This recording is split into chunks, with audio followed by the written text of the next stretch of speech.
Hello everyone and welcome to my YouTube channel. Today we are going to discuss about how to fix apps not downloading on the App Store on iPhone iOS 18. So if you want to download the apps from the App Store but it is not downloading the apps and you find an error related to downloading apps, so how you can fix that. For this, what you have to do, you have to simply watch this video completely. So without wasting any time, let's start the video. So first you have to check you have connected to a proper Wi-Fi or internet connection, and after that what you have to do next, you have to simply turn on the airplane mode for some second, and after that you have to simply turn it off again.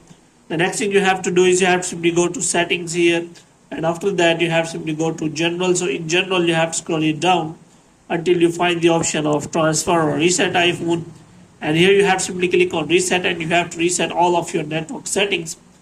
Now what you have to do, you have to open the App Store here, and you have to make sure that the app you want to download is available in your country or region.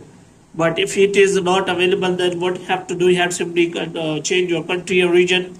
For this you have to simply go to settings, and after that you have to simply click on name or Apple ID, and here you have to simply click on media and purchases, and after that you have to click on view account.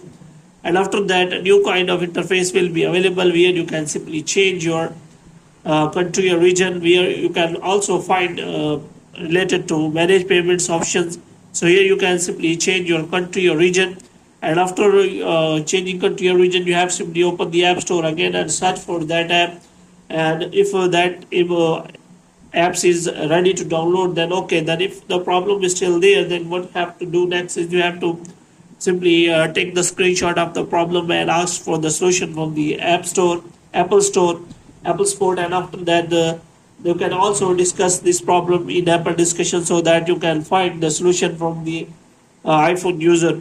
So hope you have liked this video. If you get more videos like these, you can subscribe our channel.